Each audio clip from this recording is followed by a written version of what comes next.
Olá pessoal, sejam bem-vindas, sejam muito bem-vindos a mais uma transmissão da 18ª Semana Rede Pedagógica Educação Integral. Eu quero cumprimentar a todas e a todos que estão participando dessa jornada, dessa aventura educacional, dessa aventura acadêmica, que é compartilhar conhecimento aqui com vários professores e várias professoras, vocês que estão do lado de lá, nós que estamos do lado de cá, todo mundo de todos os lados trazendo a sua visão sobre os mesmos fenômenos, e assim nós vamos complementando esse quadro. Bacana demais, é o que nós chamamos aqui de educação em rede ou aprendizagem em rede. É uma aprendizagem comunitária e colaborativa. Nós tivemos uma videoaula, agora pouco liberada, do professor Frederico Bertolini. Você pode recuperar essa videoaula depois, está gravada no canal da Rede Pedagógica no YouTube. E uma live agora há pouco também com o professor Frederico Bertolini, o Fred, maravilhosa. Até mostrei aqui alguns livros, pessoal, não é? E esse livro aqui eu mostrei mais em homenagem ao Fred, olha. Não é? Por que se preocupar, não é, com as eleições? Não é? Por que levar isso em consideração? Não é? Eu preciso me incomodar com as eleições, né? Preciso levar isso em consideração. E tem um autor, chamado Rousseau, que dizia o seguinte: a democracia tem um problema. A democracia, não é, liberal, se ela não for, desenvolvida, espalhada, se ela não entrar mesmo nos corações, ela vira algo muito formal. O Rousseau dizia o seguinte: a democracia meramente representativa, que eu elejo um representante, pronto e acabou, é uma democracia que só existe no dia das eleições, não é? Então é o que disse aqui a Érica, é o que disse o Fred, né? Não é só eleger uma pessoa, um partido, um presidente, um deputado, um vereador, um prefeito, e acabou. Não, tem que ir acompanhando, tem que participar. Se o seu não ganhou, torcer para o outro dar certo, Porque às vezes é isso, No futebol é assim, Quando o nosso time perde, a gente fica torcendo, para o outro time que ganhou do nosso perder também. Na política não pode ser assim, porque se der errado, vai todo mundo ser prejudicado, Então, é muito importante que essa questão da empatia medida também as relações políticas. Mas eu falei que eu trouxe esse livro aqui, em homenagem ao Fred, porque olha o autor, gente. Olha que nome difícil. Eu quero saber quem consegue ler esse nome aqui, ó. Adam, olha só, Pshevosky. Adam Pshevosky. Gente, esse aqui é hoje o cientista político mais reconhecido no mundo, não é? E o professor Fred estudou lá com ele, foi orientado pelo Adam Pshevosky, e o Fred é uma pessoa brilhante, que nós temos uma honra enorme, imensa, de trazê-lo sempre aqui nessas programações acadêmicas. Como também temos a alegria, temos a honra de receber aqui hoje a professora Andréia Martinez. Ela é sensacional, gente. Nós colocamos agora, nessa edição da Semana Rede Pedagógica, que é a 18ª, a videoaula da professora Andréia bem no começo. Todo mundo gosta, de ouvir a professora Andréia. Ela não mandou solicitação aqui ainda, vou aguardar aqui a solicitação ou comentários dela para já introduzi-la aqui nessa live. Mas a professora Andréia, ela tem um jeito tranquilo de conversar, Um jeito assim que vai envolvendo você, vai envolvendo. Até me lembra aqui, gente, um autor que eu mostrei aqui, cujo livro eu mostrei aqui outro dia, que é esse autor aqui, ó, Gilberto Freire, Você começa a ler, ele vai te envolvendo, você nem vê o tempo passar, aí você já lê um livro, aí você vai lá, lê outro livro, nem vê o tempo passar, aí você lê mais um, Ele vai te envolvendo com um texto agradável, leve, empático. Aí quando você assusta, você já leu tudo isso aqui, ó, e ainda quer ler mais. A professora Andréia Martinez é assim. É muito agradável ouvir a professora Andréia Martinez, Rosemary Ponto Aguiar. Depois você comenta, me diga se eu estou falando mentira ou verdade, né? Bacana demais, gente. E a professora Andréia está posicionada aqui, né? Ela está posicionada aqui, nessa quase no final do evento, para fazer uma articulação, fazer pontes, né?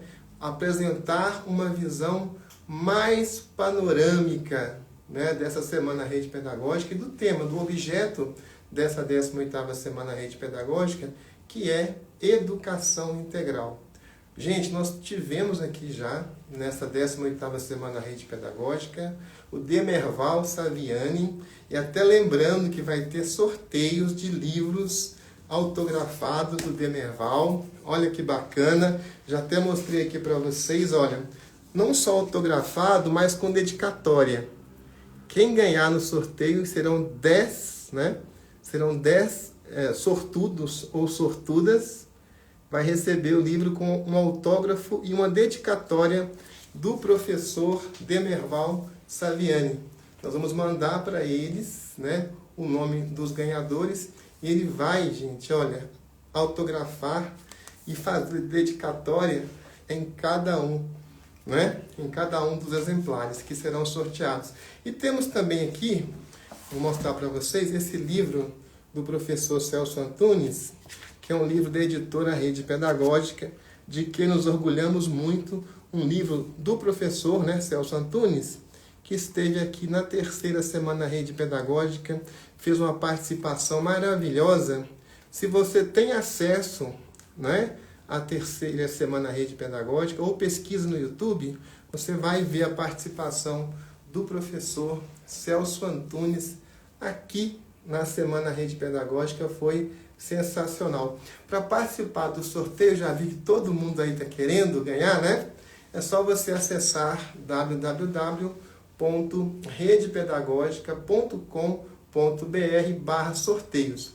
Faltam só, gente, 3 links lá, que são os links das lives de amanhã. Amanhã, às 16 horas, nós temos a professora Rafaela Marques. Por isso que eu mostrei esse livro aqui para vocês. Todos os livros que eu mostro aqui, não é? Eu os mostro com alguma significação ou com alguma intencionalidade pedagógica, né? Alfaletrar. Gente, a professora Magda Soares, ela não participou da Semana Rede Pedagógica aqui com lives, mas participou, nós trocamos muitas ideias com ela por e-mail. Ela já estava enferma, né? Infelizmente ela veio a falecer depois, mas ela queria muito participar da Semana Rede Pedagógica, uma fofa, a professora Magda Soares, que mora nos nossos corações. E ela nos deixou esse legado aqui, né? Na verdade, ela tem muitos outros livros, né? Tem muitos outros projetos, mas esse livro aqui foi o último livro que ela publicou, não é? E eu recomendo a leitura. E amanhã nós temos, então, às 16 horas, a professora Rafaela Marques. Às 17h30, nós temos aqui uma live aula interativa musical com a professora, olha só, gente, Débora Munhoz Barboni, que já foi citada aqui várias vezes, que está conosco desde a 1ª Semana Rede Pedagógica. Amanhã ela faz uma live interativa show, né? Show de bola, show de aula, show musical, aqui neste sábado, 25 de janeiro, às 17h30. Gente, e às 19 horas tem o último minicurso, né? O último minicurso da 18ª Semana Rede Pedagógica com Oscar Motomura. Gente, a gente é encantada com Oscar Motomura. Não sei se você conhece, ele já esteve aqui na 14ª Semana Rede Pedagógica, não é? Ele que é o mentor da Luísa Trajano, da Magazine Luiza, uma pessoa brilhante, não só da Luísa Trajano, né? Ele é mentor de muitos líderes no Brasil. Eu o considero o maior formador de lideranças do Brasil. E que honra, gente! Ele tem uma equipe gigantesca, um projeto imenso, que é a Manaquei. Ele vai largar tudo, ele e a equipe dele, são várias pessoas mobilizadas para isso, para estar aqui com você no encerramento da 18ª Semana Rede Pedagógica. É muita coisa boa, você não pode perder. Oscar Motomura. Quem quiser conferir a programação, acesse www.redepedagogica.com.br e lá você vai ter no blog a programação completa. Tá joia? Não vi aqui ainda a professora Andreia. Será que ela está no perfil correto? Eu acho que ela entrou no perfil errado. Exatamente, viu, pessoal? Acho que ela está no perfil errado. Vou pedir aí a produção para entrar em contato com ela, né? Gente, olha só. Assunto aqui é o que não falta, né, gente? Assunto aqui é o que não falta. Olha só, eu quero até parabenizar as pessoas que participaram, que comentaram, até criticamente, na live do professor Dermeval Saviani. Aqui na Semana Rede Pedagógica, como bem pontuou, gente, o professor Frederico Bertolini, já estou colocando aqui a Andréia. Pronto.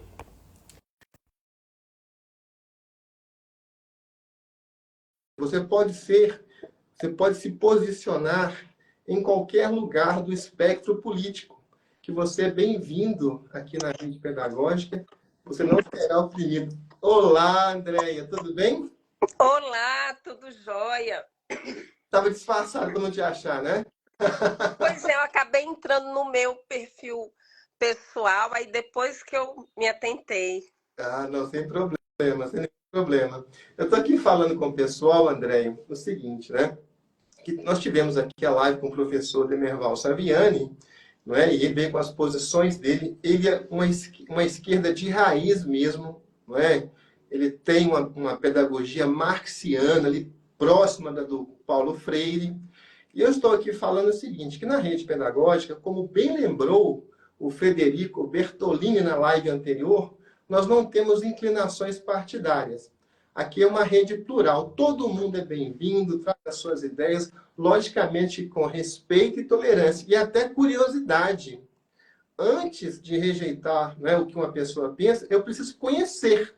Ainda mais, né, uma pessoa do nível do Demerval Saviani. A gente não é bobo, estuda. Né? Eu nem tinha nascido ainda, o Demerval já tinha doutorado. Né? Então, assim, uma pessoa realmente cai em todos os concursos públicos, ele tem um levantamento histórico da educação no Brasil, que é o melhor que eu conheço. Ele também fez uma coisa bem interessante, que é estudar os sistemas nacionais do Brasil. Ele contou aqui, na live, por exemplo, o sistema educacional da Itália, não é? Nós tivemos aqui também na live anterior, você vai lembrar muito bem, André, o Miguel Arroio, que é da Universidade Federal de Minas Gerais. E Sim. também posiciona à esquerda, né? Estudou em Stanford, né? Gente, olha só, ele estudou aonde? O Arroio é de esquerda, mas estudou onde? Nos Estados Unidos. Né? E veja que os americanos têm essa posição. A quantidade de chinês, né, de gente do mundo todo, que vai estudar nos Estados Unidos. Veja, gente, uma coisa interessante. Nós temos um pensador brasileiro, que é o Mangabeira Unger, que é muito à esquerda. E ele dá aula nos Estados Unidos. Olha que interessante. E gostei também do fato de que aqui todo mundo tratou muito bem o Miguel Arroio, tratou muito bem, né, o Saviani, tratou muito bem todo mundo. Então, eu queria parabenizar a comunidade por esse respeito. Aqui não tem ninguém querendo, gente, fazer, né, promover ideologias, não é isso. O nosso problema aqui é a educação. Não é mesmo, Andréia? Exatamente. Bom, para, né, começar aí esse nosso diálogo, quero agradecer mais uma vez o convite por estar aqui participando, né, da 18ª Semana Pedagógica da Rede Pedagógica. Desculpa que a minha voz está um pouco... Tem uns 2, 3 dias que eu peguei uma gripe, mas vai dar tudo certo. Com certeza. Eu acho que você ouviu que estava disfarçada, eu não vi que você estava aqui dentro. Estava falando mal de você. Pois é, tava falando mal de mim. Não tava nada. Eu falei o seguinte, André, que você aborda os temas da BNCC, não é, com tanta tranquilidade, com tanta objetividade, né, de uma forma bastante lúdica, e é tanto que a gente fica fascinado, encantado aí com o seu argumento e nem vê o tempo passar. É verdade. Isso é um perigo, né? Bacana demais. mais, né? Mas, assim, também disse o seguinte, Andréia, você Hum. é posicionada aqui, nesta 18ª Semana Rede Pedagógica, mais para o final, como nas anteriores também, porque nós gostamos, né, de trazer você para fazer um levantamento, né, dos conteúdos, das discussões pretéritas que já passaram, né, aqui na Semana Rede Pedagógica. Porque uma coisa é falar da educação integral. Olha, o conceito é isso, né? Outra coisa é o seguinte, tá, mas como é que eu vou colocar isso em prática? Para eu colocar isso em prática, é o que disse o professor Demerval Saviani. Eu preciso Uhum. de tema nacional de educação. Isso não vai acontecer assim do nada, né? Aconteceu cada um, não. Gente, isso aqui, olha, é uma meta intencionalidade pedagógica. Os pensadores, os estudiosos, né, elaborando um sistema em diálogo com os professores, com os especialistas, com as universidades, com os estudantes também, construir um sistema. E a peça fundamental de um sistema chama-se currículo. Mais do que isso, na verdade, uma base comum curricular. Até ele pergunta a diferença, sabe, André? Qual que é a diferença entre Base Nacional Comum Curricular, BNCC, e currículo? O professor pergunta isso? Eu estou te perguntando aqui para os professores, né? Eu sei que muita gente tem essa dúvida. Então, a Base Nacional Comum Curricular é um documento a nível nacional, né? Um documento que norteia a nível nacional. E ele já, a Base Nacional já era pensada desde a LDB, né, da Lei de Diretrizes e Bases, já se via essa preocupação de ter um documento norteador acerca dos conhecimentos que eram necessários para todos os estudantes a nível nacional, porque a gente vive num país continental, né? O nosso país é muito grande, né? Com muitos estados, com 5 regiões e cada lugar com as suas diferenças. Então precisava se pensar no documento que norteasse, né? Todo essa abrangência territorial e essa diversidade cultural, social, enfim.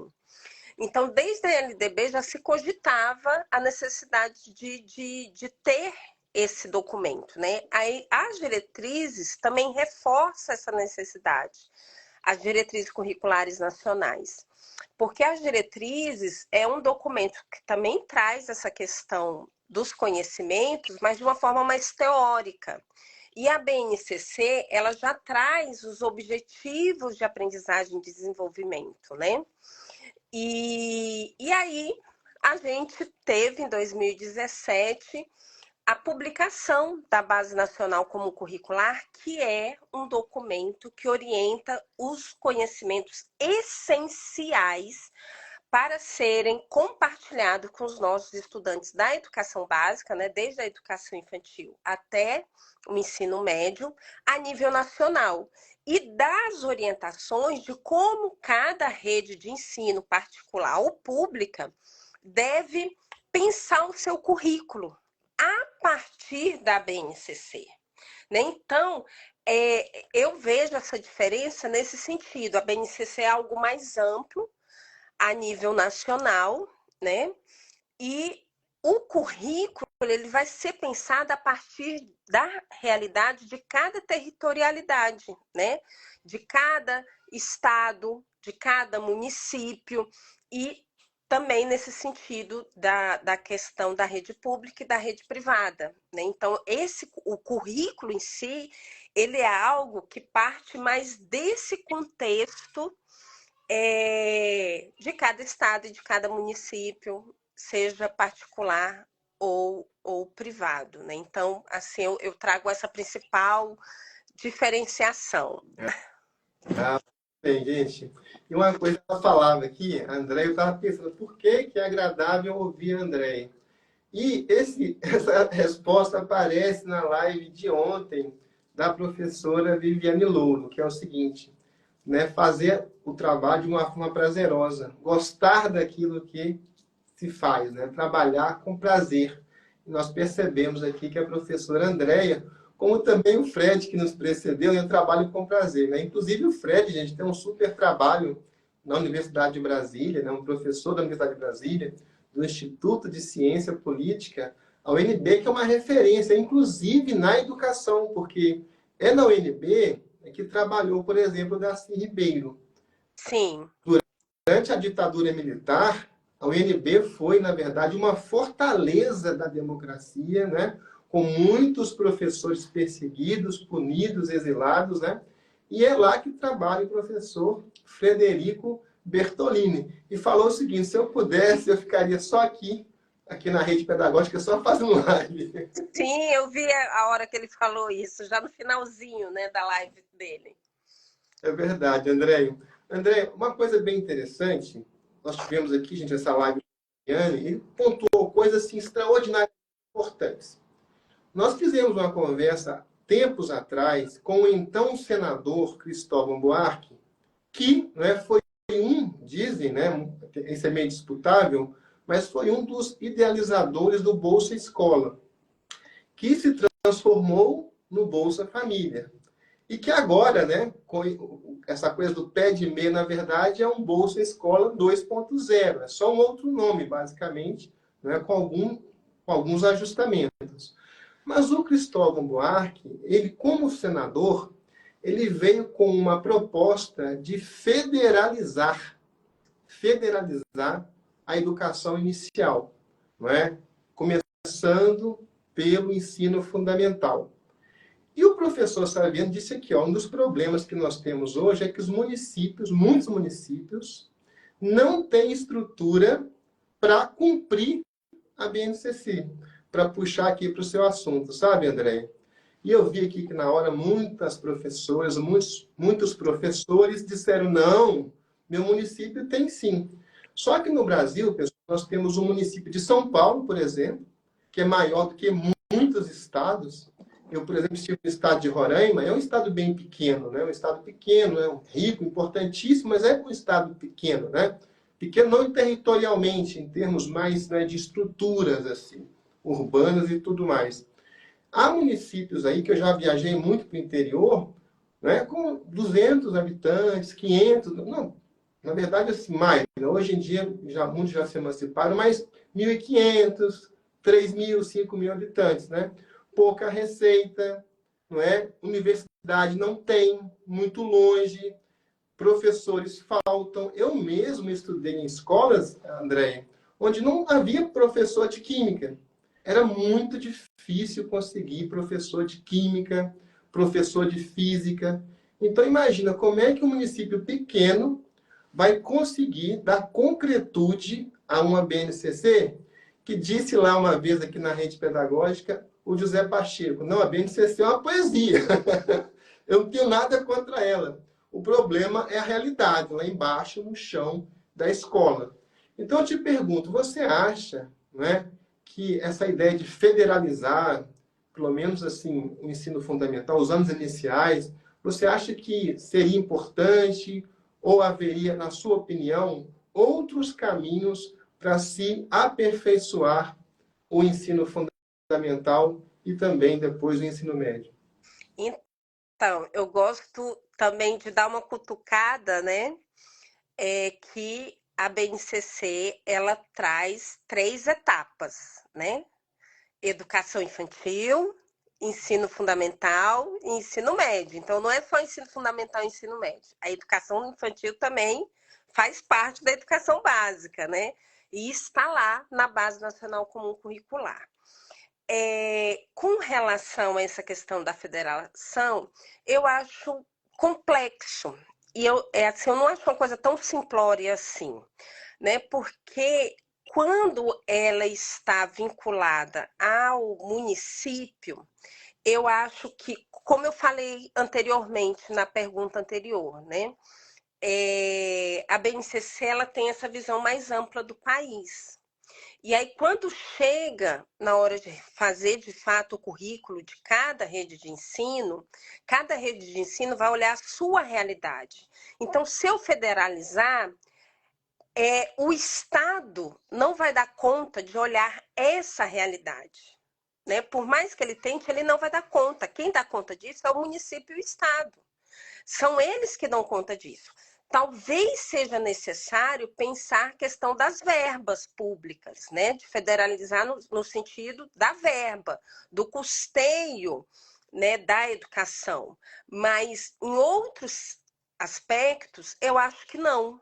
Né? Por exemplo, o currículo. Quem tem que fazer o currículo é o Estado, é o município, porque é ele que conhece a sua realidade, ele que vai saber o que é necessário para o seu estudante saber, para além do que está na BNCC, né? E como que pode ser essa organização né, dessa escola, enfim, porque ele está mais por dentro dessa realidade. Então, eu acho que não é uma coisa assim tão simplória, né? É uma coisa mais complexa, que requer muito debate, muito estudo, para a gente chegar a uma possibilidade, né? Ou algumas possibilidades, talvez uma parceria, né? Assim, mas eu vejo essa questão mais no sentido com relação às verbas, né? E com isso que você falou, que alguns estados não têm professor de química, que foi o que você colocou aí como exemplo. A gente está começando a viver, já tem estudos falando sobre isso, que os próximos anos a gente pode sofrer deficiência de professores, porque a educação ela está tão desprestigiada que os nossos jovens não querem fazer licenciatura. Pedagogia, a gente ainda tem muitos professores que, né, buscam a pedagogia, mas licenciatura de matemática, química, física, não, esses jovens procuram outras faculdades. Então, eu acho que a falta desse profissional não é só em municípios pequenos. Eu sou do Distrito Federal, né, a capital do país, e nós temos problemas com professores de matemática, tem falta de professores de matemática, de física, de química, né? Então, não é uma problemática de municípios pequenos a falta desses profissionais. É uma falta de uma perspectiva mais abrangente de pensar políticas públicas que valorizem a educação de um modo geral para atrair esse jovem para fazer uma licenciatura, né? É verdade, muito bem. Gente, estamos aqui com a professora Andréia Araújo, ela que é doutora em educação no minicurso Educação Integral na Escola. Gente, eu estudei em escolas, né? Desde o primário, antigamente, né? Quase ninguém fazia a educação infantil. Eu tive até a alegria, viu, Andréia, de fazer, de ser um ajudante de uma professora de uma escolinha que funcionava na igreja católica lá do município, né? E eu era ajudante lá, então o meu contato com a educação infantil foi esse, eu mesmo não fiz. Já comecei direto no antigo primeiro ano do primário, não é? Então, assim, a escola, as professoras eram muito esforçadas, né? Não vou dizer que a escola era ruim, mas, assim, deixou muito a desejar, vamos dizer assim, né? Só que depois, o que aconteceu? É escola pública. Eu estudei a minha vida toda em escola pública. Aí eu entrei na Universidade Federal de Minas Gerais. Eu saí de um ambiente que era muito ruim, em que a educação era muito ruim, e na universidade, nossa, era muito bom. Por quê, né? Você tinha bibliotecas, laboratórios, né? Computadores mais novos. No comecinho dos anos 90 já tinha internet, já tinha lá, por exemplo, computadores Apple com as telas bem gigantes, né, que eu fazia comunicação social. Então, assim, olha que chocante. Mas por que o primário lá era péssimo, né? Às vezes não tinha nem escola. Às vezes, durante fase em que a escola estava sob reforma, os alunos eram enviados para estudar na casa de certas pessoas. Até em curral. Tinha lá um curral em que uma sala de aula ela foi instalada no curral. Eu, como professor, eu já fui professor de ensino fundamental, de redação, de português, né? Eu já dei aula em escola em que não havia cadeira, viu, André? Os alunos se assentavam no chão.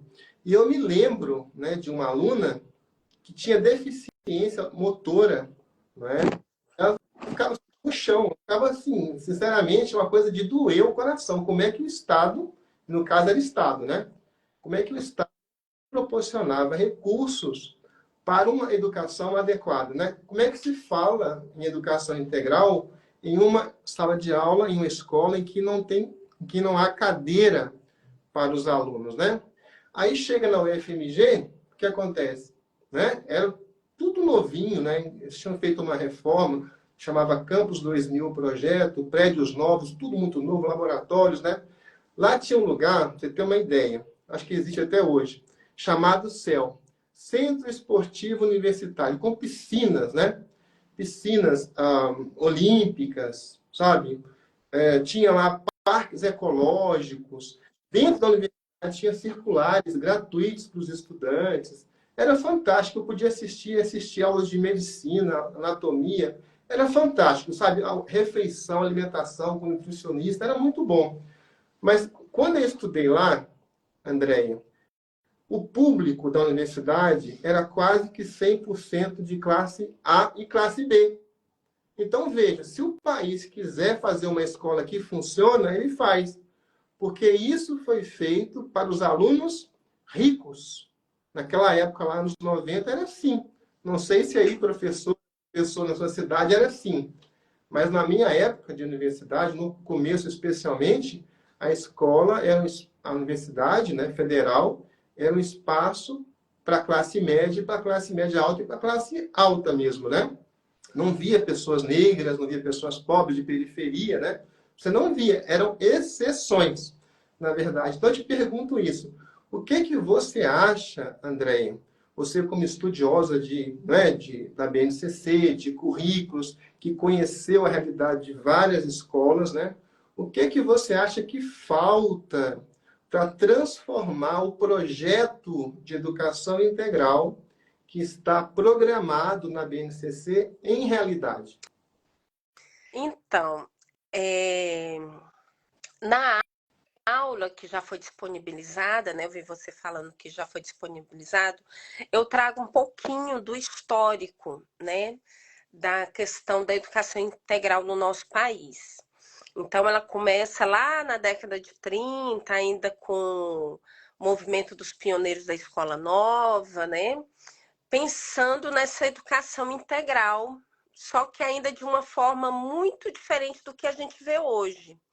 E o Anísio Teixeira, que foi um dos que participou desse movimento, ele foi convidado já na década de 50, né, porque assim houve toda uma manifestação, todo um movimento, né, um manifesto, mas isso de fato começou a acontecer no nosso país na década de 50, quando Anísio Teixeira foi convidado, né, para realizar esse projeto em Salvador, né, na Bahia. E depois, na década de 60, quando foi feito, né, a construção de Brasília, a capital do país, ele foi convidado para desenvolver esse projeto na capital do país. E aí eu vou focar nesse projeto da capital do país, que é algo que está mais voltado para a minha realidade, né? Que como é que foi pensado esse projeto, né? Então, na construção da capital do país, de Brasília, nas superquadras, no plano piloto, ou seja, eles não pensaram isso a nível de Distrito Federal. Eles pensaram isso a nível de Brasília, na capital, que se concentra, né, as pessoas com maior poder, né, poder aquisitivo, tanto naquela época, na construção de Brasília, como hoje. E aí foi pensado, né, as escolas parques, que era o quê? A gente tinha 4 escolas classes, que na época eles chamavam de que lá nas escolas classes era dado os conhecimentos formais, né? Põe aí as aspas, e para cada 4 escolas classes foi feita uma escola parque, que a criança ia no contraturno para ter atividades relacionadas à cultura, à arte, esporte, né? Então, eles pensavam em educação integral na época, mas ainda de forma muito fragmentada. Tanto é que se pensava dois lugares distintos. Eu tenho uma escola aqui, que é para o conhecimento formal, e eu tenho uma escola aqui, que vai ser no contraturno, para um conhecimento mais cultural, artístico, esportivo, né? Então, durante muito tempo, se via essa educação integral no nosso país nessa perspectiva ainda muito fragmentada. E aí, quando veio as diretrizes curriculares nacionais, já veio apontando uma perspectiva diferenciada, e na Base Nacional Comum Curricular, isso fica muito mais claro, que não é essa educação integral que a gente está falando. A gente está falando de uma educação integral do ser humano em qualquer atividade que ele realize. Então, enquanto ele está, por exemplo, numa aula de português, ele é um ser integral, que pode estar ali desenvolvendo questões corporais, cognitivas, emocionais, intelectuais, psicológicas, culturais, sociais, enfim. Então, não é para se pensar escolas estanques e nem momentos estanques e projetos estanques que alcança só alguma parte da população. Então, quando a BNCC vem, é falando assim, olha, não é para se pensar um projeto dissociado do todo para alcançar só alguns grupos sociais, mas é todo mundo, né? E às vezes as pessoas pegam a BNCC e, e traz como uma coisa assim, muito difícil de ser realizado. Mas o que a BNCC traz? Ela fala assim de uma educação integral, percebendo esse ser humano de forma integral. Então, desde a educação infantil, por exemplo, eu vou contar uma história para essa criança, eu vou olhar para essa criança pensando em todos os aspectos que a compõem, né? Como o seu corpo, a sua questão emocional, o seu cognitivo. Então, eu não vou trazer uma história, uma música, uma poesia, uma situação, uma experiência, pensando só no cognitivo, só numa parte, mas pensando nesse todo, né? Então, às vezes, eu não preciso de coisas mirabolantes para colocar a BNCC em prática, né? É claro que isso que você falou, de você ir para uma escola que está pintadinha, que tem carteiras e cadeiras, né? Para as crianças sentarem isso é essencial, isso precisa acontecer. E não só numa região onde a população tem um maior poder aquisitivo, mas pensar, né, a estrutura dessa escola digna, é uma escola digna, né, em qualquer lugar, desde a periferia até uma região mais abastada. Né? Então, a gente precisa pensar na estrutura dessa escola e, para isso, a gente precisa de recursos. E aí eu volto a falar novamente, né? E aí é preciso pensar, talvez, uma parceria município, Estado e União, né? Como, por exemplo, trago de novo o exemplo da educação infantil, que foi construído os CEPIs, que são, né, os centros voltados para a primeira infância, que foi construído com verba federal. Mas quem dirige, né? Quem assume depois esses CEPIs é o governo municipal ou distrital, né? Então, assim, é preciso pensar parcerias, pensando nessa estrutura dessa escola. Agora, colocar a BNCC em prática em si, às vezes, não é tão complexo assim como as pessoas pensam, né? Você falou aí no começo dessa live que eu estava no outro perfil, né? Que eu entrei errado. Que você mostrou alguns livros trazendo essa questão da eleição, né? O que isso tem a ver comigo? Então, às vezes, a BNCC é você estar aberto ao diálogo, a ouvir essa criança. Porque a gente vem de uma educação que nós, né, eu digo, a gente, nós, né, que já está aí com uns 40, 50 anos, que teve uma outra educação, que a gente viveu uma educação que se pensava muito só no cognitivo. A gente viveu pouco esse corpo. E a gente foi pouco.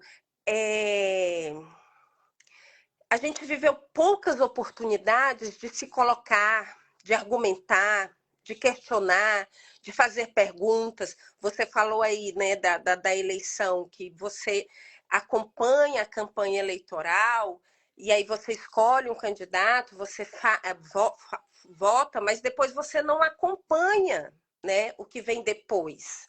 Então, hoje a BNCC traz essa proposta de que a gente precisa dar essa abertura para esse estudante de uma escola mais democrática, que é estar aberta ao diálogo. Então, o que a BNCC traz não é uma coisa assim de outro mundo, é uma coisa possível. Se você estiver aberto a não ser o rei da sala de aula, né?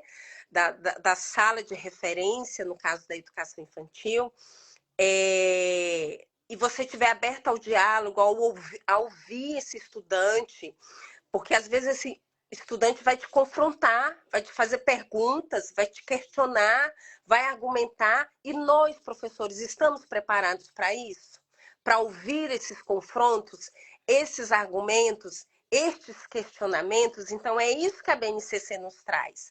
A gente precisa pensar uma formação que não pense só no cognitivo, mas que pense no emocional, que pense no corporal, que pense no cultural, que pense no social, tudo isso de forma integrada, no mesmo espaço, no mesmo tempo, no mesmo local, e que prepare, né, que oportunize esse estudante pensar em si, pensar na comunidade, na sociedade e no planeta. É esse o convite da BNCC. Então, quando as pessoas falam assim que é uma coisa difícil de acontecer, eu falo assim, gente, se a gente pelo menos estiver aberto ao diálogo, a gente já fez muito mais do sabe, para colocar a BNCC em prática. Ah, muito bem, né? E você, quando falava na resposta anterior, Andréia, muitos comentários aqui, né, sobre a valorização do professor, não é? Que é algo fundamental. E o Saviani disse que, na proposta dele, que nem era federalizar. Federalizar a educação básica, inclusive infantil, né, era a proposta do Cristóvão. A proposta, né, do Saviani era estadualizar, vamos dizer assim, passar para o Estado. Uhum. Ele falava o seguinte, né, então, o professor tem que ficar fixo numa escola.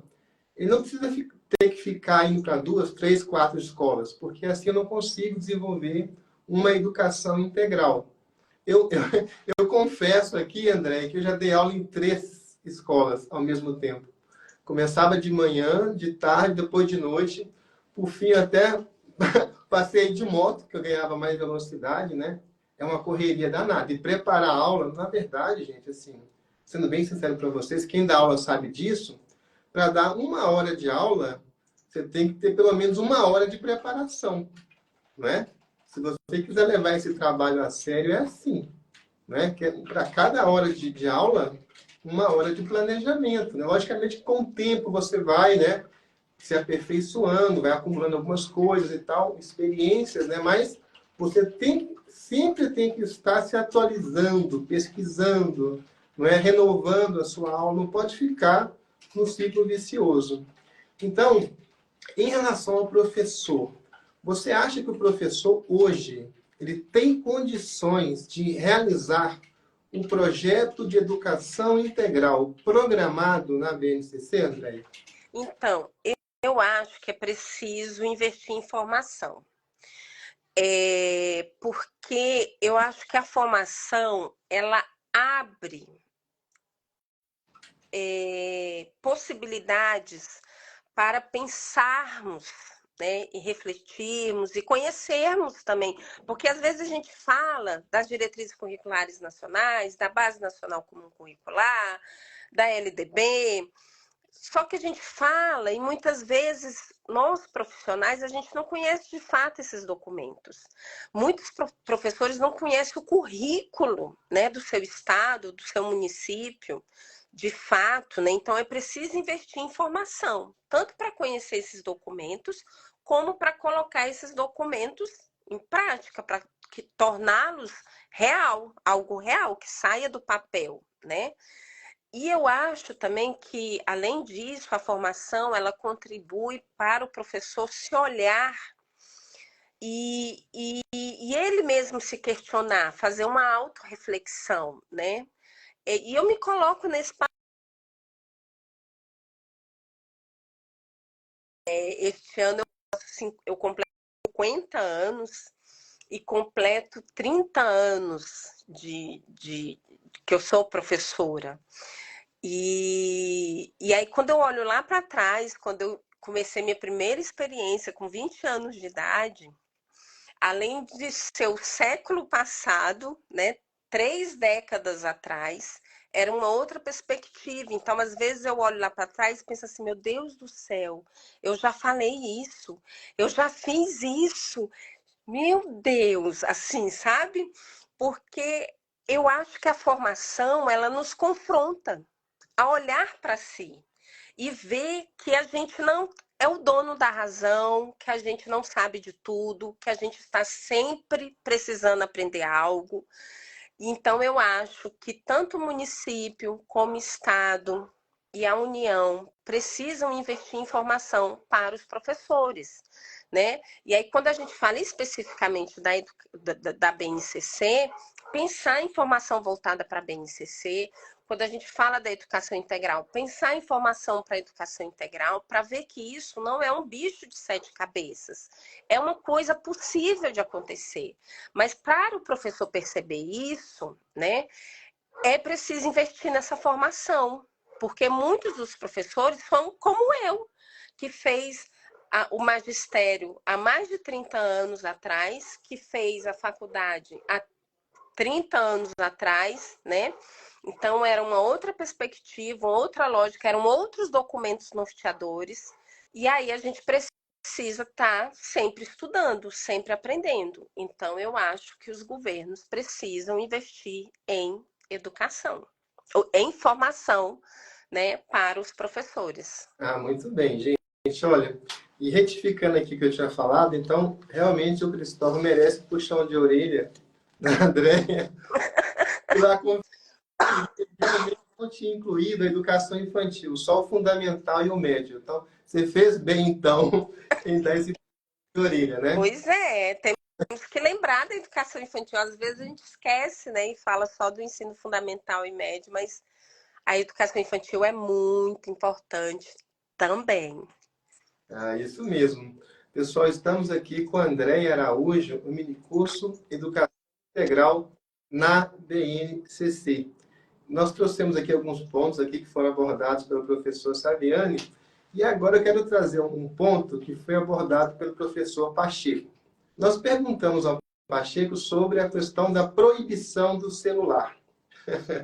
E ele disse que ele não proibiria de jeito nenhum, acha um absurdo. Aí eu vou te perguntar isso, sabe? Porque nós sabemos, tem até o curso pessoal da Andréia, né, junto com a professora Daniela, do BNCC, que é muito rico, até recomendo para vocês que querem estudar, como ela propôs aí, né? Sem contar também as semanas rede pedagógica anteriores, em que a Andréia e a Daniela vieram várias vezes e trouxeram aqui contribuições imperdíveis, fantásticas, né? Mas veja, a questão da Base Nacional Comum Curricular. Ela não é uma camisa de força, ela é flexível. Ela permite, né, que o currículo seja adaptado à realidade do município, da escola mesmo, né, do estado, né? Então, ela é flexível. Agora, eu também vejo com uma certa preocupação essa proibição, sabe, horizontal. Está proibido, acabou, né? Só pode estar assim, assim, assado. Eu falo isso, Andréia, eu trabalho no Congresso, né? E no Congresso tem uma coisa bem importante, que são chamados atos interna corporis. O que são atos interna corporis? Veja, os procedimentos internos do Congresso como é que vai votar uma lei, por exemplo. Ninguém entra nisso, nem o judiciário. O Congresso não deixa, são os atos internos. Então, vejam, a realidade da escola não seria a própria escola que deveria regular. Então, eu fico pensativo com relação a isso e acabo também me preocupando, porque, sabe esse autor aqui, você conhece muito bem, Andréia? Até mostrei um livro dele, esse livro aqui ontem também, Alexis de Tocqueville. Olha só, Democracia na América. Esse livro foi escrito na primeira metade do século XIX, a partir de viagens de expedição acadêmica mesmo do governo francês aos Estados Unidos. O Tocqueville estava visitando prisões nos Estados Unidos, depois fez esse livro, Democracia na América. Então, uma coisa bem importante, ele disse, olha, aqui é muito legal, é uma democracia, muita energia, mas tem um problema. Populismo. Sabe? O que é o populismo? É o legislador ver que vai ganhar voto, falando uma mentira, uma inverdade, ou algo que nem ele mesmo acredita, mas vai dar voto, e ele faz. Então, o Tocqueville, veja bem, no século XIX, já chamou a atenção para o risco do populismo na democracia, de criar efeitos manada, né? Ele falou o seguinte, olha, um problema na formação do cidadão é o chamado interesse bem compreendido. As pessoas que não têm uma educação integral, estou parafraseando aqui para colocar no nosso contexto, né? As pessoas que não têm uma formação integral não conseguem compreender o próprio interesse. Então, aqui é muito válida a crítica do Saviano, porque muitas pessoas são manipuladas e acham, né, que estão abafando, mas, na verdade, elas estão executando a agenda de pessoas mal intencionadas. Então, o interesse bem compreendido é o seguinte, olha, eu vou tomar uma decisão, eu vou praticar uma ação que vai me favorecer e não que vai me prejudicar, não é mesmo? Então, a questão do celular, sabe? Eu acho que foi um debate muito rápido, não é um debate muito abreviado. O que me preocupa é isso, é tirar da escola a possibilidade de, junto com as famílias, né, os profissionais da escola, e chegarem a uma conclusão a respeito disso, né? O que você acha, André? Então, eu também acho um assunto bem complexo, né? Não é tão simples assim de responder, mas eu sou bem assim adepta do que o Caetano já falou uma vez em uma de suas músicas. É proibido proibir. Porque quando você proíbe, você tira do outro a possibilidade dele fazer escolhas, né? Dele refletir por que ele está fazendo essas escolhas. E aí eu venho aqui e trago até por exemplo, na Bíblia fala, né, que Deus deu a nós o livre-arbítrio, né? Porque seria muito simples, ele falou assim, você não vai fazer isso, não vai fazer isso, não vai fazer isso, não vai fazer isso. A gente ia ser simplesmente uns robozinhos, né? A gente não ia ter direito de pensar e fazer escolhas, tomar o nosso caminho, né? E isso tem tudo a ver com a educação integral, né? Porque é um convite a você dialogar com os estudantes o tempo todo. Tudo que acontece na escola é um motivo para debate, é um motivo para reflexão, é um motivo para convidar as pessoas a pensar sobre, pensar nas consequências, nos pontos positivos, nos pontos negativos, pensar na sociedade, pensar no futuro, né? É... Por exemplo, eu agora sou avó, né? Sou vó de dois. A Aurora hoje está com 4 anos e o Martim está com 3 anos. E eu fico observando a forma como a minha filha os educa, né? Então, assim, quando eles estão comigo, a avó dizem, né, que a gente estraga os netos. Mas quando eles estão com os pais, eles seguem determinadas normas, regras, né? Como, por exemplo, como eles estão hoje com 3 e 4 anos, eles assistem televisão sim, mas tem um tempo delimitado, eles usam tablet, celular, computador, mas tem um tempo limitado. Esses dias mesmo uma pessoa me perguntou assim, eles tomam refrigerante? E eu falei assim, não. Aí ela falou assim, mas você toma na frente deles? Eu falei assim, tomo. Mas aí eles vão ficar confusos. E a gente, não vai ficar confuso, porque a gente fala para eles que o refrigerante eles podem tomar quando eles forem crianças maiores. E eles vão escolher se eles vão querer tomar refrigerante ou não. Mas que nesse momento eles estão muito novos para tomar refrigerante. E que pode fazer mal para a saúde deles. E eles entendem. Eles nunca deram birra para tomar refrigerante. Porque a gente explicou isso. É uma bebida que crianças maiores tomam e os adultos tomam, né? E questão de alimentação. Eu acompanho, né, alguns nutricionistas e eles falam assim: os pais chegam aqui reclamando que as crianças não querem comer fruta, não querem comer legumes, não querem tomar suco, só querem saber de refrigerante, salgadinho, biscoito. Aí ela pergunta assim: tá, mas quem que faz as compras da casa? A família, né? Então, a escola também tem esse papel de levantar essas problemáticas com os adolescentes, né? E falar assim, estamos aqui, né? Como você mesmo falou, que poderia ser feito um debate na escola, com a comunidade, com as famílias. E o confronto, eu acho que é importante a gente também confrontar. Às vezes a gente fica com muito receio. Eu não posso falar isso porque os pais não vão gostar. Não posso falar isso porque os pais não sei o quê. Gente, nós somos educadores, tem coisas que as famílias não sabem. E a gente precisa confrontar sim, a gente precisa confrontar no sentido não de ser mal educado, de causar um caos na escola, mas no sentido de convidar ao debate. Falar assim, vamos refletir sobre isso? Será que essa alimentação assim é legal para o seu filho? Será que o celular demais é legal para o desenvolvimento dele? Né? E uma das competências gerais da BNCC é o conhecimento digital. Né? Então, essa criança, esse adolescente, esse jovem, esse adulto que seja, né, esse estudante, ele precisa ter contato com essa tecnologia digital. Né? Nós, professores, precisamos ter contato.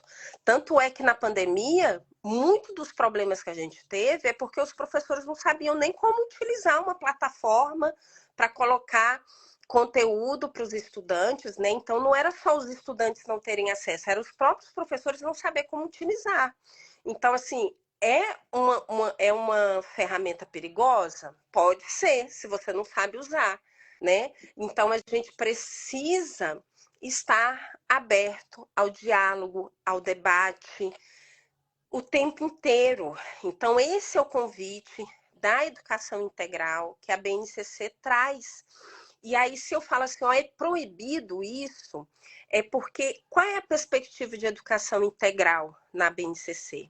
É provocar o aluno, o estudante a, a refletir sobre as coisas, a olhar para a realidade que existe à nossa volta, seja socialmente, culturalmente, ecologicamente, né? De vários aspectos. Argumentar sobre essa realidade, questionar sobre essa realidade, levantar hipóteses sobre essa realidade, investigar essa realidade, né? Tirar conclusões dessa realidade. Então, se eu simplesmente proíbo, eu tirei a oportunidade desse estudante realizar todos esses movimentos de argumentação, de questionamento, de pesquisa, de levantamento de hipóteses, de buscar, né, de dialogar com seus pares, de dialogar com a família, né, de dialogar com a comunidade escolar, enfim. Então, a BNCC faz esse convite a esse diálogo quando se trata de educação integral. E se eu simplesmente proíbo, eu retiro todas essas possibilidades de desenvolvimento que cada um dos nossos estudantes poderia estar desenvolvendo. Muito frente, muito bem, né? Então, vejam bem a posição aqui externada pela professora Andréia. Ela não está dizendo que é contra, ela está dizendo que é uma questão que deveria ser decidida pela própria comunidade interessada. Não é igual Sim, passar a régua. Quando você passa a régua, está tudo proibido, acabou. Né? Acabou, não tem discussão, né? Ou seja, você é incapaz de lidar com o celular. Não é? Então, vejam, né? Realmente é subestimar também, por esse ponto de vista, o ser humano. Né? Você é incapaz, eu vou simplesmente proibir. E não sei, né? Antigamente havia muitas religiões, e ainda existe ainda, viu? Eu vi até que essa semana o Tribunal Penal Internacional começou a tomar providências contra o regime talibã no Afeganistão. Por quê? Porque são muitas proibições. É engraçado que a maior parte das proibições incidem sobre as mulheres. A mulher não pode ser ouvida em espaços públicos. Olha só, gente. Não pode, não é, mostrar o rosto. É muita opressão. Proibido, proibido, proibido, proibido, proibido. É bem complicado, né? Então, a democracia, como um regime que promove as liberdades, ela tem tudo a ver com a educação integral. Por quê? Porque, na verdade, ela acredita no ser humano. Tem até uma música do Erasmo, né? Precisamos acreditar no homem, na mulher. Precisamos, né? Porque senão a esperança, né, se esvai. Vamos todos, então, afundar, não tem jeito, né? É proibir, proibir, vamos, né? É engraçado porque você falou de Brasília, do projeto de Brasília, e é interessante, gente. A gente viu um lugar bem parecido com Brasília, sabe onde? Na Alemanha Oriental. E não é por acaso, né? Na Alemanha Oriental, Berlim, por exemplo, né, tem regiões, bairros, que se parecem muito, né? Berlim Oriental parece muito com Brasília. Por quê? Porque os arquitetos, né, os urbanistas, os artistas que pensaram Brasília, eles tinham uma formação de esquerda, né? uhum, Visão, né, parecida com a do Saviano. Então, eles pensaram os espaços assim, mais comunitários. Eles tinham essa visão. sim, Isso tá, né? É tratar a cidade, né? Muito foco na educação. Mas achei muito inteligente essa observação da Andrea, que coincide também com a do Saviani, que é essa ideia de fazer uma educação integral em espaços fragmentados e com professores também fragmentados. Né? O professor está transitando por várias escolas, ele não tem nem tempo de se fixar. Gente, não sei se vocês sabem, mas em escola federal, o professor trabalha, às vezes, dá aula para uma turma só, às vezes é assim. Eu não sei como é que está hoje, onde, né, eu vivenciei isso.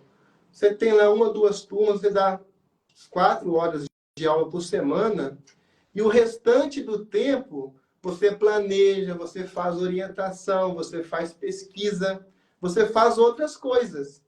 E você tem um gabinete. Outro dia eu estava aqui na Universidade de Brasília participando de um congresso e passei por vários gabinetes, né? Então, cada professor tem uma sala. Eu acho que o professor da educação infantil, do ensino fundamental e do ensino médio mereciam também ter um gabinete, sabe? Um promotor de justiça tem um gabinete com secretária, com isso, com aquilo, né? Será que um promotor de justiça é mais importante que um professor? Nos Estados Unidos, gente, o professor de universidade, ele tem secretária, tem assessor, não é? Eu já tive aula, por exemplo, né, com um professor que era ministro do Supremo Tribunal Federal. Ele ia dar aula com vários assessores para ajudá-lo. Então, ele estava ali fazendo, ali, dando curso, e os assessores ajudavam na interação com os alunos. Eu acho que o professor merecia ter essa estrutura para ele trabalhar e também remuneração. Aí, essa questão do Saviani, né, acho que é importante por isso. Né? Como os municípios são muito, vamos dizer, heterogêneos, será que o município com orçamento pequeno tem condições, né, de estruturar uma carreira para o professor? E fiquei bem preocupado, André, um caso concreto que aconteceu nesse final de ano. Fiquei bem preocupado mesmo. Eu fui a um município em que, historicamente, as escolas eram estaduais. E as chamadas serviçais. Olha que nome horrível. Olha que nome horrível. Onde eu trabalho, tinha um departamento lá chamado de apoio. Né? Quando eu assumi a direção desse órgão, eu mudei o nome para secretaria. O nome era apoio. Veja o nome. Você é uma serviçal. Quem que é a serviçal, gente? É que faz o trabalho braçal. Em geral, mulheres ficavam lá varrendo, né, chão, limpando o banheiro, não é? Eram as serviçais. Essas serviçais eram concursadas. O Estado fazia concursos e incorporava. E ali, a serviçal, entre aspas, ficava na escola a vida toda, numa escola só. E os professores também eram concursados das escolas. Aí o que aconteceu? As escolas foram municipalizadas, quase todas, e privatizaram. Então, as serviçais, entre aspas, hoje, elas são contratadas por uma empresa. E sabe o que mais? Para você conseguir um emprego de serviçal, você precisa pedir o vereador, o prefeito, para te dar o cargo. E se você não votar neles depois, você perde o cargo. Então, a coisa é muito bagunçada. André, assim, pelas observações que eu fiz, grandes problemas que acontecem hoje na política nacional, elas começaram nos municípios. Tipo, pagar mensalão para vereador. Né? Isso já acontecia nos municípios. Aí foi subindo, subindo, subindo, chegou no nível federal. Então, assim, a preocupação, realmente, eu acho que o ponto do Saviano, não sei se a solução também é federalizar, não sei, ou só a carreira, né? Olha, agora o professor é um servidor federal, tem uma carreira, né, valorizada, vai ganhar 10, 20 mil por mês, né, vai ter lá a sua estrutura, seu gabinete, e o município vai ter lá a sua participação no processo da educação conforme as suas capacidades institucionais. Não sei, eu não pensei sobre isso, sabe, André? Mas uma coisa é certa, o professor precisa ser valorizado, e isso que eu vi no município é uma coisa vergonhosa que vai afetar a qualidade da educação. O que você acha, Andréia? Então, preocupante isso, né, que você falou. É, eu acho também que, assim, não sei como seria isso, né? Como eu falei anteriormente, o nosso país é um país muito grande, né, territorialmente falando, e com realidades bem distintas, né? Então a gente tem muitos municípios. E cada um desses municípios, eles têm autonomia para utilizar, né, as verbas que eles arrecadam, né?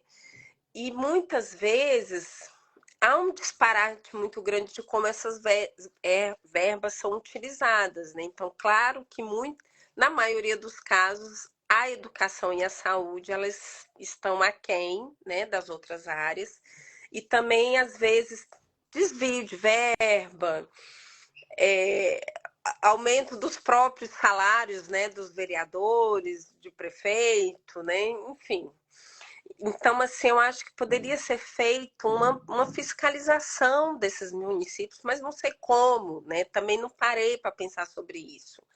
Mas eu acho que é nesse sentido, né? Tem verbas que são destinadas para outras áreas, né? A educação e a saúde sempre elas recebem um valor menor, é destinado um valor menor, né, dos recursos, e outras áreas acabam recebendo a maior parte, né? Eu não sei como que poderia ser feita essa fiscalização, se seria possível, enfim. É preciso pesquisas, estudos para ver como se fazer. Mas que é um absurdo, né? A gente se deparar com essas realidades, né? Com esses municípios que não valorizam a educação, que não valorizam os profissionais da educação, que não pensam na educação da comunidade, né, do seu município. Então, isso é uma problemática muito grande. Então, a gente precisa pensar como fazer isso. Aí eu retomo de novo a questão da educação integral. porque quando a BNCC traz essa perspectiva de educação integral, é para promover nos nossos estudantes uma educação democrática, né? Que, que ele se posiciona, que ele se coloca, que ele fala, que ele investiga. E aí, para muitos políticos, ter uma população assim não é interessante. Então, como é que eu vou investir numa educação que vai tornar essa população crítica, consciente, que vai atrás dos seus direitos, que se mobiliza? Porque essa perspectiva de educação integral que a BNCC traz é isso. É permitir que os estudantes se percebam, percebam a sua história, perceba a história da sua comunidade, do lugar onde ele vive, que ele se valorize. Eu sou importante, a história da minha família é importante, a história da minha comunidade é importante, eu tenho direitos, eu vou atrás dos meus direitos. Então, é isso que é uma educação integral, né? É eu me perceber importante, perceber o outro importante e como que nós juntos vamos lutar por nossos direitos, por nosso futuro, pela nossa sociedade, pelo nosso planeta. Então, os políticos querem uma sociedade assim, uma comunidade assim, que é consciente da sua história, de quem ele é, dos direitos que ele tem e que reivindica por seus direitos. Ele não quer. Então, ele prefere, né, deixar as escolas lá com uma estrutura precária, prefere não investir na formação dos professores, prefere deixar os professores com salários cada vez mais defasados, porque aí a gente acaba ficando assim, eu não estou falando assim que isso é uma relação direta, mas a gente acaba se sentindo pesado com todo esse fardo que a gente carrega nas costas, e aí, às vezes, né, não é uma relação direta, né, reforço novamente, às vezes, né, isso acaba prejudicando a nossa atuação docente, como você falou. Tem professores, sim, que de manhã está numa escola, de tarde está em outra escola e à noite está em outra escola. Por quê? Porque ele precisa colocar o pão de cada dia dentro da sua casa. E trabalhar só em uma escola, ele não dá conta. Então, ele precisa se desdobrar em 3 escolas diferentes. Então, eu não vou criar, assim, um vínculo maior com essa comunidade, porque eu estou vivendo 3 realidades diferentes e muitas vezes 3 realidades muito duras, né? E aí também abala o psicológico do professor, o emocional do professor, né? Quantos professores estão aí com depressão, com problemas emocionais, por conta de tudo isso? Então, os nossos políticos, eles não querem professores satisfeitos. Os nossos políticos, eles não querem uma escola com uma estrutura boa. Eles não querem, os nossos políticos não querem que os nossos estudantes desenvolvam uma educação integral, que vai permitir ele olhar para a realidade e refletir sobre essa realidade e se posicionar. Esse é o grande problema. É verdade. E observem bem que a professora Andréia Araújo não está generalizando. Ela está falando da maioria desses políticos. Lógico que existem aí políticos comprometidos, né? Sim, Mulheres, claro. mas realmente a massa dos políticos, infelizmente, não está dando bons frutos, né? E pelos frutos nós conhecemos.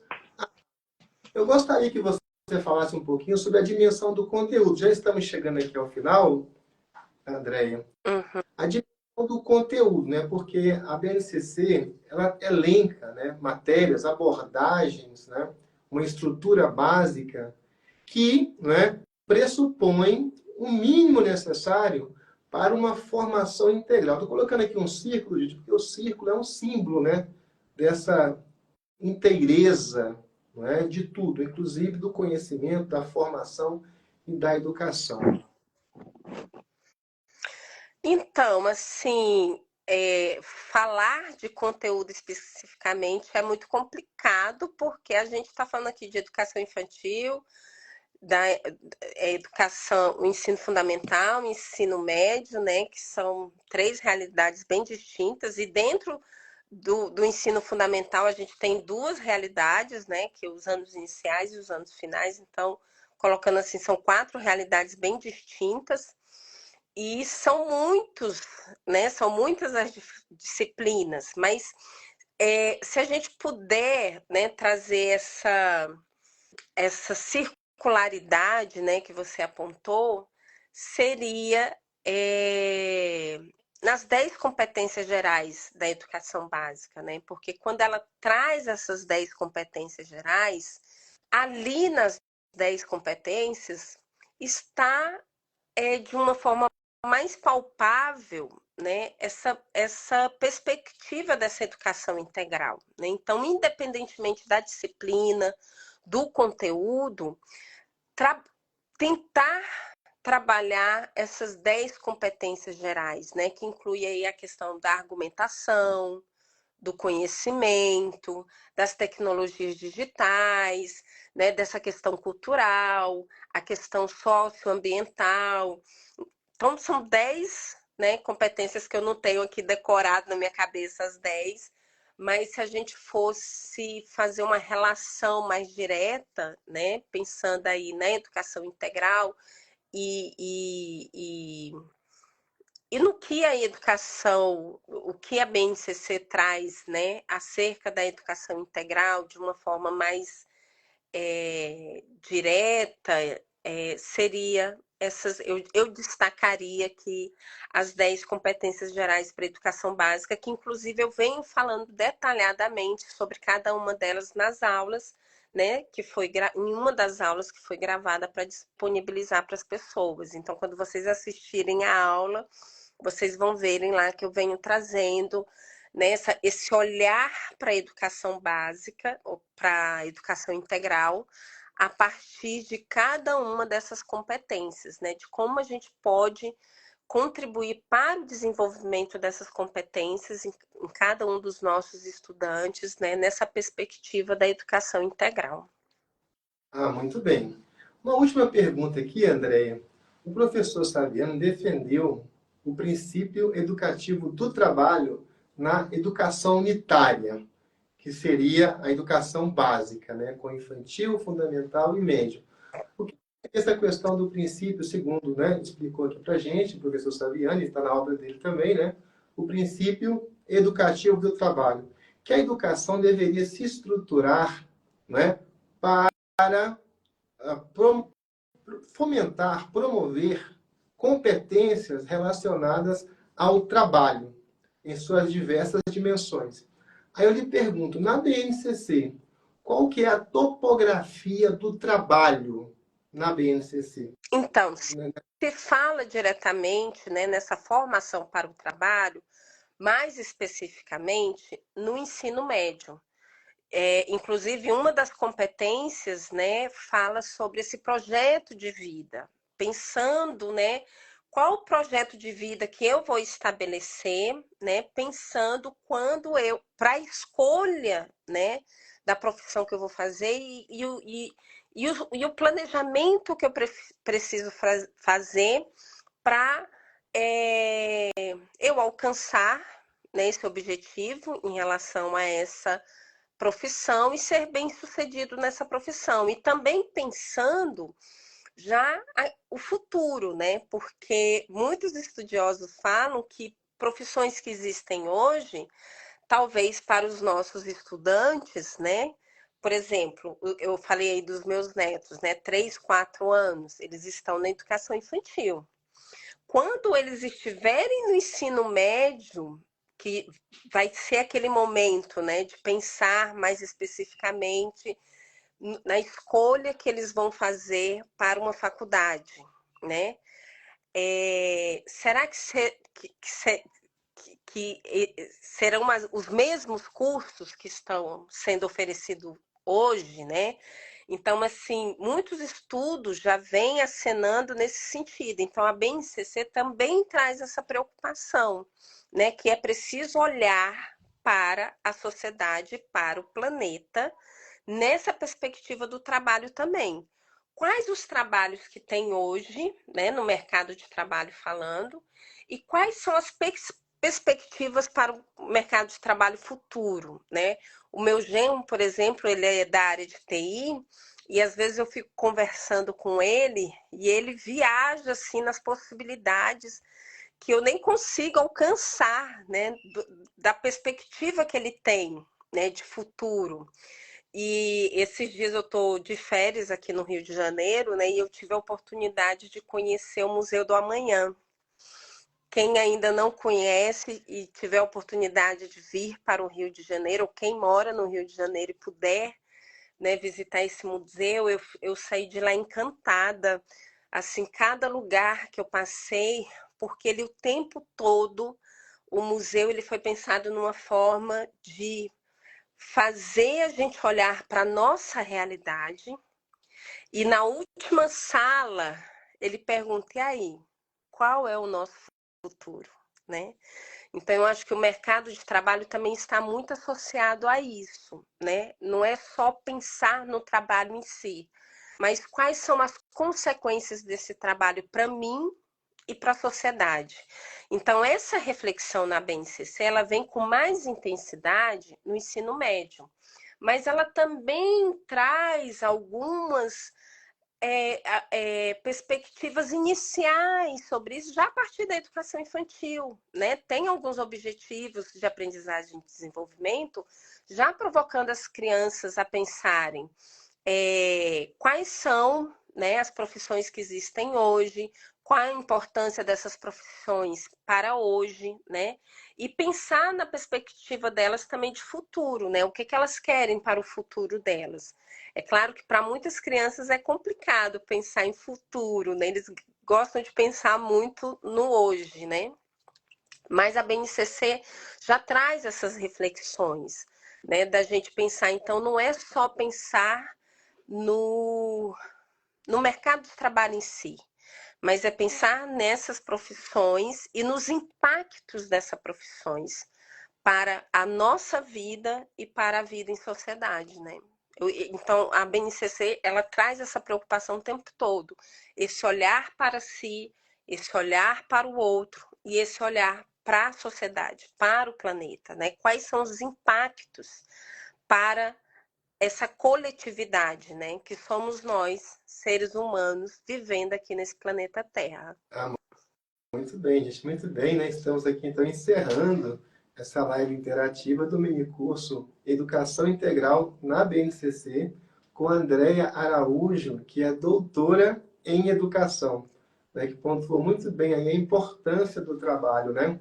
Nós vemos lá no século XIX as pessoas trabalhavam 12, 14, né, horas a partir da organização da fundação da Organização Internacional do Trabalho, OIT, basicamente se padronizou no mundo todo essa lógica: 8 horas para trabalhar, 8 horas para dormir e 8 horas para o lazer, né? Uhum. Hoje já tem espaço com o desenvolvimento que nós tivemos, né, de nós trabalharmos menos. Eu acho que o professor, né, dando aula num turno só, não quer dizer que vai trabalhar um turno só, vai ter que trabalhar dois, porque o outro é para preparar. E já é assim, na verdade, aqui no DF, não é, Andréia? Sim, sim. No Distrito Federal o contrato é de 8 horas, né? Mas são 5 horas de regência e 3 horas de coordenação pedagógica, né? Então, assim, eu acho que é isso que precisa, como você falou antes, né? A gente não vai entrar na sala de aula simplesmente recebendo telepaticamente conhecimento. A gente precisa de tempo para estudar, para se atualizar, para se preparar, né? Para pensar, né? Na prática pedagógica que eu vou ali desenvolver com os estudantes, estudar aquele conteúdo, né? Que vai ser compartilhada ali, aquele conhecimento que vai ser compartilhado com os estudantes, né? Então eu preciso de tempo para tudo isso. Então não é só pensar no tempo de lecionar em si, mas é o momento também de planejamento e de avaliação, porque nós, professores, a gente também precisa estar o tempo todo avaliando a nossa prática, avaliando a escola como um todo, né? Então a gente precisa de tempo para isso também. Muito bem. Pessoal, vamos fazer nosso print, então? Faça, Opa! então, para marcarem depois também a professora Andréia Araújo. Qual que é o seu perfil, Andréia? Isso! Vão lá, gente, me visitar, me seguir no meu perfil. É andreiaaraújo.4. Andreiaaraújo.4. Pronto, pronto, né? Eu ia falar pronto, pessoal. Andréia Araújo. André tem I, tá? Andréia, Isso, Andréia com I. isso, ponto 4. Isso aí. Vamos fazer a nossa pose, então. Legal. Isso aí. Pessoal, compartilha essa foto, né, linda aqui, não por minha causa, por causa da Andréia. Dos dois. Chame as pessoas para participarem da Semana Rede Pedagógica, para compartilharem também esse conteúdo, para aproveitarem e para discutir. Fiquem à vontade para criticar, para comentar, para acrescentar, tá? Essas lives ficam salvas aqui no Instagram e também no YouTube. Vamos montar fóruns de discussão com comentários, porque o seu comentário, a sua participação é fundamental. Muito obrigado, viu, Andréia? Até a próxima. Gostamos, mais uma vez, gostamos muito. Pessoal, quero recomendar aqui duas coisas da Andréia, que tem a ver com a Andréia. Já recomendei aqui o Instagram dela. Recomendo também a segunda videoaula. A primeira já tinha sido liberada, já no comecinho, né? Eu falei que nós já liberamos conteúdo realmente excelente, todo mundo gosta. Liberamos de cara. Então, agora, liberando a segunda videoaula, que ficou maravilhosa, gostei muito, com aquela calma, tranquilidade, objetividade, legal demais. E recomendo também o curso BNCC, né, Teoria e Prática, que a professora Andréia Martinez formulou juntamente em parceria com a professora Daniela Lobato. Esse curso está na plataforma www.rpead.com.br. Vale muito a pena. Lembrando, gente, o seguinte, que quem é assinante em rede pedagógica pode fazer 2 cursos por ano. Pode fazer esse curso e um outro. Olha um outro curso bacana, da professora Rafaela Marques, que vem amanhã o curso Alfabetização e Letramento, que não é só para quem é alfabetizador, não. Todo mundo deveria fazer, eu mesmo fiz e gostei demais. Ela começa lá com a história, né, da infância, desde a Revolução Industrial, vem até os dias de hoje, um curso maravilhoso. Veja bem, e o assinante da rede pedagógica, André, olha que coisa interessante, paga R$ 10 e nós estamos com um compromisso de não aumentar esse valor. Já seguramos até aqui, nós não temos nenhum projeto para aumentar esse valor. Quando nós fizemos o projeto da assinatura, nós conversamos com uma pessoa que você conhece muito bem, que esteve conosco. Gente, deixa eu contar isso para vocês, porque outro dia eu estava ali, eu sei que está tarde, mas me permitam só mais esse acréscimo aqui. Eu estava vendo umas fotos, né, e vi as fotos da Andréia no primeiro congresso da rede pedagógica. É mesmo? Gente, foi o embrião da Semana Rede Pedagógica, né? Foi legal demais. A gente fez um evento no Centro de Convenções, no Ulisses, Foi. né, em Brasília, um lugar maravilhoso, lindo, né? Gente, foram 2 dias com 2 shows da Palavra Cantada. Foi bacana demais. E lá estava a pessoa que eu mencionei aqui, né? O Cristiano Muniz, que é uma fera da matemática. Ele tem também cursos aqui no programa de formação da rede pedagógica, né? Vai estar conosco aqui em breve. Quando nós fomos montar a assinatura, nós conversamos com ele e falamos, olha, a ideia é fazer um negócio que todo mundo consiga pagar, baratinho, né? Aí nós falamos o preço para ele. Ele falou assim, mas ainda está caro. Tem que baratear ainda mais. Então, a forma como nós encontramos, sabe? Para atender ao que disse o Cristiano e também para que o projeto tenha, né, sustentabilidade, que obviamente a gente acaba aportando recursos de outros lugares no projeto, é não aumentar. Ou seja, não aumentando, o preço vai diminuindo. Porque, logicamente, gente, que um curso da Andrea vale muito mais, né, do que o preço que está na plataforma, que é R$ 200. Se você faz pela assinatura, imagina, você vai pagar R$ 100 por ano, né? R$ 50 no curso desse. E o que mais tem lá? Tem 17 semanas rede pedagógica, tem outros cursos, é muita coisa, gente. Não é produto, não. A assinatura não é um produto. Na verdade, é um programa de formação mesmo, bem baratinho, bem acessível, assim como a educação integral deve ser. André, eu lhe parabenizo por toda a sua contribuição nessa 18ª Semana Rede Pedagógica e também agradeço em nome de toda a comunidade. Eu que agradeço a oportunidade da gente estar aqui junto, dialogando, refletindo, né, sobre a educação, sobre a BNCC. Bacana demais. Aproveite bastante o Rio, hein?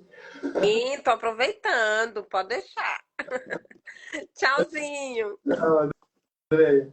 Pessoal, nós estamos aqui, então, encerrando essa live. Daqui a pouco a Érica vem bater um papo com vocês, tá? Tirar dúvidas. Quero lembrar vocês do sorteio. Amanhã tem o sorteio, tá? Você tem que comentar em todos os posts que estão indicados lá na página www.redepedagogica.com.br/sorteios. Os 3 últimos posts que faltam serão publicados ainda hoje. E você já pode, então, olha, completar a sua coleção de selinhos, né? E ficar preparado para concorrer ao sorteio de... São 20 livros, né? 10 livros do professor Celso Antunes e 10 livros, não são só esses, são 5 títulos diferentes, né?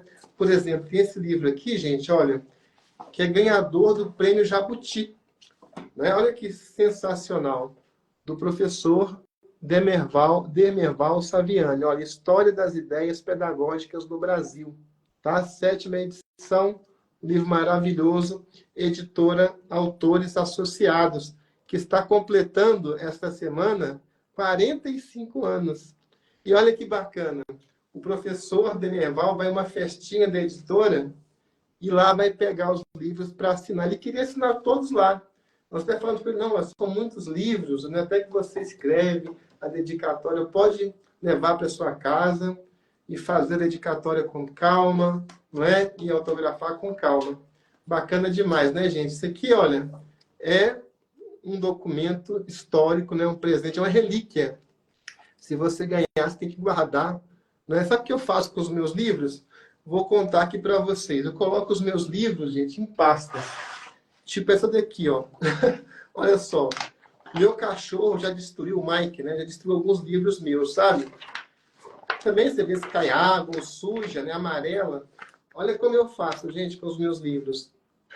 Eu guardo dentro de plástico. Esse aqui tá um pouco grande, dá para colocar livros maiores, né? Eu faço assim. Tem que ter muito zelo com os livros, né? Porque são coisas raríssimas.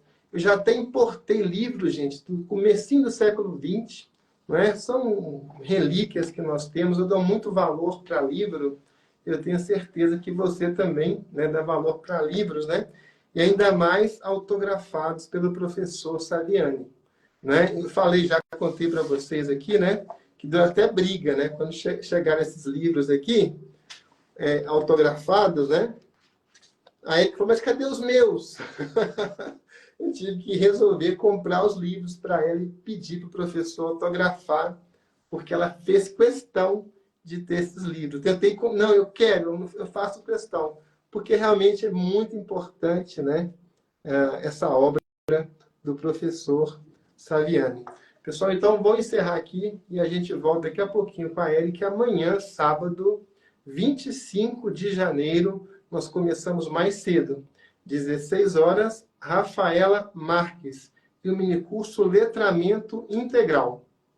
Às 17h30, nós temos o minicurso da professora Débora, de musicalização. E, às 19 horas, nós temos aí um fantástico minicurso, como todos os minicursos dessa Semana Rede Pedagógica, que é o Liderança e Educação Integral. Educação Integral e Liderança, com Oscar Motomura. Vai ser espetacular este último dia da 18ª Semana Rede Pedagógica. Grande abraço aqui, olha, para Amanda, para Cleusa.Cristina.84, para Sandrinha Silva e para Josiane Gondim. Também para Arlene.Bezerra.5. Deixe seus comentários nessa live ou na live no YouTube. Né? Recomendem esse conteúdo se você gostou. Tá joia, pessoal? Até a próxima. Tchau!